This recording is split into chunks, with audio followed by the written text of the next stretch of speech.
Itoki is a typical middle school student, enjoying a normal life with his childhood friend Kosetsu. He dedicates a lot of his time to studying and joining various clubs to prepare for what lies ahead. One day, he stumbles upon a love letter in his locker, which leads him to meet Satomi, the girl who has a crush on him. She asks him to be her boyfriend, and Itoki is over the moon. Despite his mom's overprotective nature being against it, he decides to go on a date with her. When they reach Satomi's house, Itoki feels a mix of excitement and nerves about what might happen next. Suddenly, Satomi surprises him by taking off her clothes and getting on top of him. Itoki instinctively pushes her away and checks under the bed, thinking it might be a prank. But what he finds is far worse. He finds a ninja hiding there, and Satomi attacks him with a kunai and a kick. More ninjas appear, and she seems ready to take him out. Luckily, a kunai comes flying through the window, filling the room with a thick smoke, and Kosetsu shows up just in time to rescue Itoki. She tosses him out of the window and takes on the ninjas herself.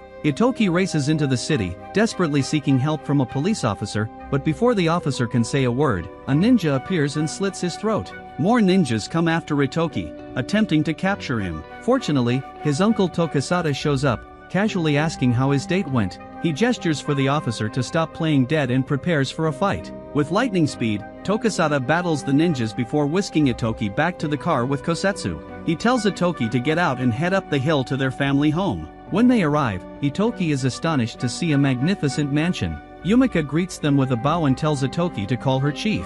Yumika is the leader of the Aga village, one of several ninja clans that have blended into society. They've been upholding strict rules to keep peace and balance for years.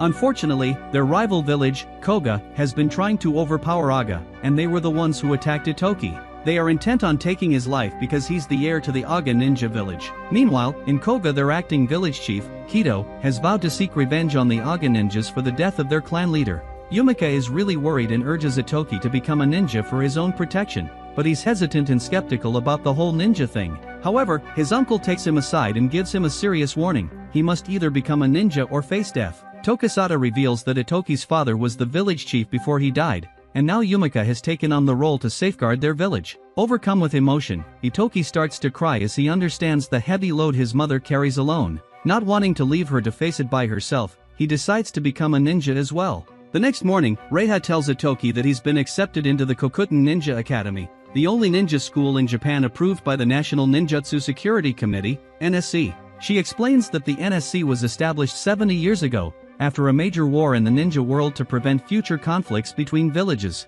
To get into the academy, Itoki has to pass a tough entrance exam. On the exam day, Itoki and Kosetsu were shocked to discover that the exam is being held at a location owned by the Koga clan. They walk into the exam room and see other students along with a man who explains the test. It's a game of hide and seek. The hider will go first and find a spot to hide in the service area.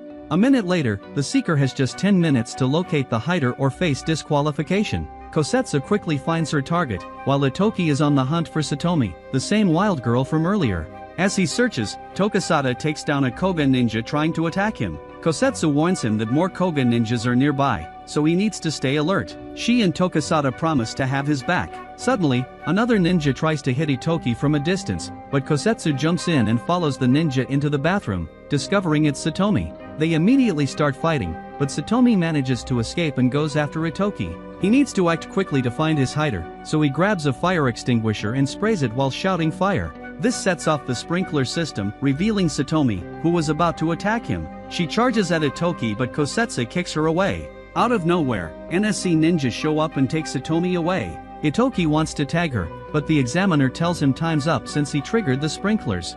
When asked why he chose to damage property instead of finding another way to reveal the optical camouflage, Itoki said he just wanted to protect everyone. He fails the test but is still selected among the students who passed. Meanwhile, Hayato, the NSC captain, heads to Koga's clan to inform them that Satomi, Kido's daughter, has been arrested for attempted murder. Kido reveals that she betrayed the clan a month ago, which is a relief. However, as Hayato is about to leave, he gets a call informing him that Satomi has taken her own life. Meanwhile, at the Aga household, Yumika is in a panic when Tokisada tells her that Koga has infiltrated the academy, and even their family. Itoki, along with Kosetsu, arrives at the Kokuten Ninja Academy to start his path to becoming a ninja.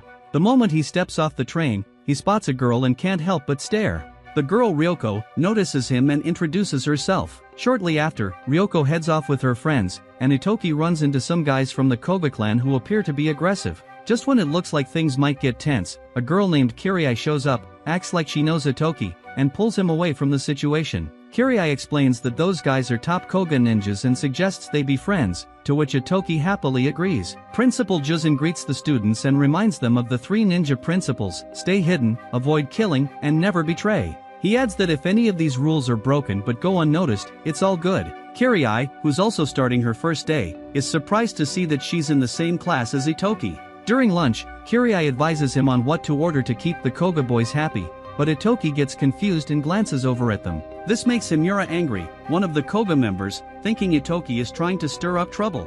Luckily, Suzaku, another Koga ninja, steps in to calm Himura and explains to Itoki that Kishinmaru, a respected leader who aimed for peace among the villages, was recently killed by Aga. Suzaku promises that Koga will seek revenge. Later, during field training with combined classes, their teacher Kaminami introduces ninja suits and ninja cores, which Itoki has never heard of. She tells them they need to reach the roof of the tower on the next island, and bring back a manju from the principal, who's enjoying them up there. They have a limited time to complete this task. Itoki manages to activate his suit by mimicking Kosetsu, but he quickly realizes he can't move in it. Ryoko shows up to help Itoki fine-tune his suit, leveraging her skills from the Saiga clan, known for their expertise in ninja tools. Once he's all set, Itoki gets a bit too excited and accidentally tumbles off a cliff.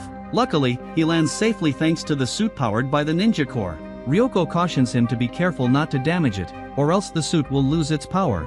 They then take off running towards the island. On the bridge that connects the islands, they encounter Suzaku, who attempts to attack Itoki. Fortunately, Kosetsu arrives just in time to block the attack, allowing Itoki and Ryoko to keep moving. Upon reaching the island, Itoki spots something and tells Ryoko to go on without him. He discovers Kirie, who has been attacked by Koga and has a broken core. She explains what happened, and Itoki decides to confront them as they target another student. He tries to strike Himura, but Himura dodges and sends him crashing into a wall. Sensing Itoki's weakness, they start to beat him up.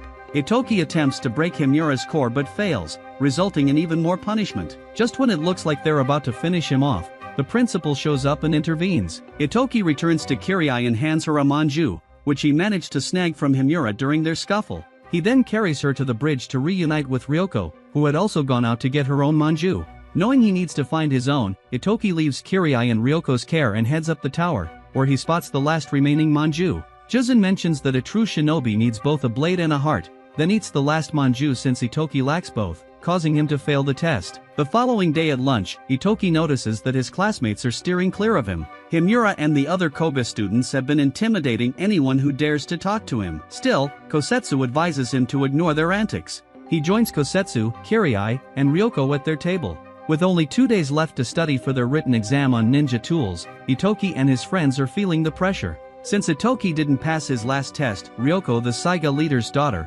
offers to help him get ready. They decide to form a study group with Kosetsu and Kirie. However, Kirie reveals that studying isn't necessary, they just need to swipe the answers hidden by Kaminami. Luckily, Ryoko, who's skilled with ninja tools, knows exactly how to pull it off. 2 other students join Itoki's crew after being impressed by his courage. That night, they sneak into Kaminami's office to grab the answers. Using a shuriken-like drone, they find the safe and key, but Kaminami hears them and chases after them. Kirie steps up as a decoy, leading Kaminami away while the rest of the group snags the answers and makes their escape. The next day, as the test begins, they discover that the answers have been switched. Himura is laughing on the other side. He knew that they wouldn't catch on before they got the answers. As a consequence for not passing the test, Itoki and his friends are put on cleaning duty, but Ryoko still lends a hand even though she aced the exam. While they clean, Kosetsu approaches Itoki and suggests that there's a traitor among them. She suspects Koga might have tampered with the answers, and someone must have leaked their strategy. Meanwhile, Hayato gets the autopsy results for Satomi, revealing a strange chip found in her brain. As the term wraps up, Kaminami gathers all the students to announce a joint practical exam involving all classes. However, there's a twist. Every year the exam leads to injuries and sometimes, even deaths. The group discussed their strategy to succeed in the test, but Itoki and Kosetsu are focused on a different goal, identifying the traitor. To support Itoki, Ryoko gives him Saiga's latest ninja disguise tool, which can mask his entire appearance and voice when paired with a ninja suit. Meanwhile, Kosetsu has her own agenda. She believes Koga will make a move during the exam and is determined to take down Suzaku.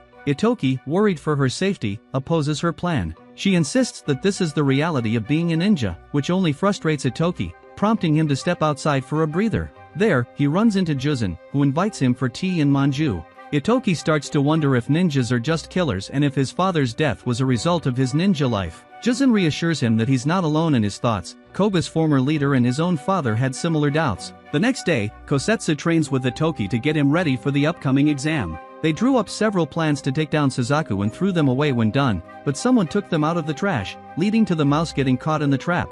As the exam began, Koga made his way to where Itoki was, but they were ambushed and knocked out cold. Itoki and Kosetsu turned to the traitor, expressing their gratitude for his assistance, fully aware that he would relay their strategy to Koga and turn it against them. The traitor explained that he had no choice, his village was under threat of destruction if he didn't comply. Kosetsu then went off to confront Suzaku while the traitor tipped off Himura. Himura was taken aback to discover that the traitor was actually Itoki in disguise. However, Himura was also in disguise, revealing himself to be Suzaku. Suzaku pursued Itoki, landing several hits, but Itoki refused to succumb to defeat, knowing that giving in would only perpetuate the cycle of revenge and suffering. Realizing he needed to act quickly with Suzaku hot on his heels, Itoki threw a smoke bomb to create a distraction. Suzaku retaliated by hurling kunais in an attempt to strike him down. Itoki, however, was agile and dodged most of the attacks. In a bold move, he lunged at Suzaku, catching him off guard.